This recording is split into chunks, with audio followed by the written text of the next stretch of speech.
Bang Poltak boleh cerita sedikit, sebetulnya kegiatan sehari-hari ini sebetulnya sebagai apa nih? Em, saya sehari-hari bekerja sebagai orang riset. Oke. Sekarang ini saya bekerja di Bursa Efek Indonesia. Bursa Efek Indonesia. Boleh dikata selama 10 tahun terakhir, Hmm. karir saya ya memang orang riset. Oh, oke. Bang Poltak ini bisa ngomongin dari tomat sampai kopi, dari sejarah peradaban Eropa sampai ya macam-macam lah. Saya sering kagum-kagum. Nah, kita nggak usah panjang lebar ya, Bang Poltak ya. Mungkin Bang Poltak kan udah nyiapin satu presentasi barangkali. Ini gambaran mengenai Indonesia. Secara luas kita tahu bahwa negara terbesar nomor 15, jumlah penduduk nomor 4 terbesar di dunia, pertumbuhan penduduk 1,49%, dan ini sudah konsisten sejak tahun 1990. Jadi tahun 1990 sampai 2000 itu 1,49, dari 2000 sampai 2010 1,49. Ya bedanya cuma dua tiga angka di belakang koma. Nah, yang menarik adalah mengenai ukuran ekonomi. Langsung ketulis di sini bahwa secara ada namanya purchasing power parity, yaitu PPP, yaitu metode penghitungan mengukur daya beli. Maksudnya daya beli itu seperti apa? Jadi gambarannya adalah kita sering mendengar bahwa misalnya kalau di luar negeri itu orang gajinya besar. Di dalam negeri kita orang gajinya kecil. Dengan berbagai joke dan lain-lainnya, mungkin pernah dengar ya, gaji orang Amerika, istri orang Jepang dan lain-lainnya. Tetapi kayak yang sering kita lupa bahwa di luar negeri pun biaya hidup mahal. Memang diperlukan ukuran untuk bisa mengcapture atau menangkap itu semua. Makanya dibuat PPP. Nah, secara PPP, secara daya beli, Indonesia itu setara dengan ekonominya punya kekuatan ukurannya adalah 1,03, 1 triliun dolar. Gambaran singkatnya bahwa Indonesia itu pertumbuhan penduduknya 1,49. Kalau kita hitung, Indonesia setiap tahun itu penduduknya bertambah. Setiap 18 bulan, setiap 1,5 tahun, penduduk Indonesia itu bertambah sebesar penduduk Singapura. Jadi, istilahnya, kalau kita sungguh-sungguh, kita mau bikin berapa Singapura juga bisa. Ya, realitanya begitu. Kenapa? Karena suplainya ada. Orang, dan juga ruang. Ruangannya ada kok. Tinggal pilih pulau. Dari, orang bilang kan 17.000 kepulauan. Sorry, harus dikoreksi. TNI dulu yang ngitung jadi 17.000. Nah, sudah Bakostrana bukan Bakostrana, ya menghitung kembali ya 13.000 sekian lah ternyata. Nah, itu berarti pertama, orangnya ada kalau mau ya bikin Singapura baru gitu. Ruangnya juga ada. Dan istilahnya kan modal ada. Oh iya, kenapa enggak? Orang terkaya di Indonesia sekitar 30.000 orang terkaya di Indonesia, high net worth individual baru dihitung sama Capgemini. Itu jumlahnya 30.000 orang yang punya kekayaan di atas 10 juta dolar. 10 juta dolar tuh. Jumlah orang kelas menengah itu yang pernah pendapatan atau pengeluaran 2 dolar per hari sampai dengan 20 dolar per hari. Oke, itu definisi kelas menengah ya? Kelas menengah. Spending per hari, 2 dolar sampai ke 20. Oke, itu berarti $600 per bulan ya minimal ya? Kira-kira. Oke. Nah, itu pada tahun 1999 jumlahnya cuma sekitar 40 juta. Dihitung kembali oleh Asian Development Bank, ADB, pada tahun 2009 jumlahnya menjadi 90 juta. 90. Nah, jadi ada pertumbuhan. Jadi orang, betul, orang bilang, oh ada orang kayanya. Iya betul, kita juga nggak membantah, itu pastilah ya, ada orang kaya. Ya, apakah jumlah kelas menengahnya diam aja? Enggak, ternyata jumlah kelas menengah kita berlipat 2. Nah, ini yang penting. Kenapa?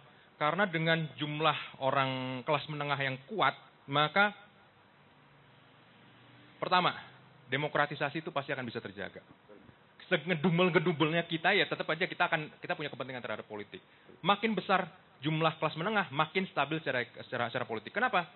Orang kelas bawah, mohon maaf, ya dikasih serangan fajar juga berubah langsung. Iya. Mau milih partai mana? Kalau kelas menengah, biar kelas menengah dikasih 50.000 suruh panas-panas di Bundaran HI nggak mau.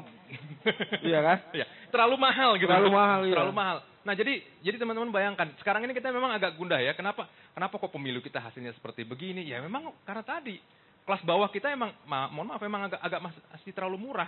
Sementara kita mengandalkan demokrasi yang dihitung one man one vote gitu, benar-benar dibelilah dengan harga murah. Nah, tetapi kalau kelas menengah kita makin bertambah, saya cukup yakin bahwa ini nggak akan mudah bisa disogok ya, tapi ongkosnya akan jauh lebih mahal. Dan begitu jauh lebih mahal, maka akan berhenti. orang kelas menengah mereka akan spesialisasi. Mereka nggak akan mengerjakan semuanya. Kalau ngantor ya ngantor, kalau kerja ya kerja. Tapi untuk yang lain-lainnya, untuk makan mereka akan perlu mungkin karena ya mungkin ada masak di rumah, tetapi juga akan belanja ke tempat orang lain. Kemudian juga istilahnya kalau punya kendaraan pasti nggak akan servis sendiri, tapi juga ke orang lain. Jadi banyak hal di outsourcing kan ke orang lain. Nah jadi kelas menengah yang semakin bertambah itu akan memberi pekerjaan, lapangan kerja lebih banyak lagi kepada kelas-kelas yang ada di bawahnya. Dan ini berarti secara akumulatif ini akan naik kelasnya. Oke, itu multiplier efeknya. Multiplier efeknya seperti itu. Kalau dalam statistik ada yang namanya median itu nilai tengah. Ada yang namanya average, rata-rata. Itu adalah rata-rata semua dijumlahin dibagi dengan jumlah. Nah, median age-nya orang Indonesia, jadi kalau diurutin ya, dari yang paling muda sampai yang paling tua, ketemu, nah di tengah-tengahnya yang paling banyak itu ternyata adalah pada saat ini kira-kira umur 28 tahun. Itu bagian terbesar. Dan lajang itu biasanya. Makanya di lini masa banyak yang galau kan? Iya. Nah, jadi lajang itu halusnya, kasarnya jomblo. Ada channelnya. Namanya makanya kenapa saya selalu optimis melihat ukuran kelas menengahnya Indonesia. Ya. Kemampuan aspirasi politik, aspirasi ekonomi dan benar-benar masa depan Indonesia itu benar-benar ada pada kelas menengah yang sebesar ini dan nggak ada di seluruh ASEAN itu nggak ada yang lebih besar daripada Indonesia. 90 juta. 90 juta berarti seluruh penduduk Thailand pun digabungin dari satu. Nggak kena dengan jumlah kelas menengahnya Indonesia. Ya. Ekonomi Indonesia dalam 5 tahun terakhir, nah itu mungkin yang menarik adalah pertumbuhan rata-ratanya 5,78 per tahun ya. Nah bahkan pada keadaan tahun 2008-2009 ketika semua negara di dunia itu, kebanyakan negara di dunia itu mengalami resesi. Maksudnya apa resesi?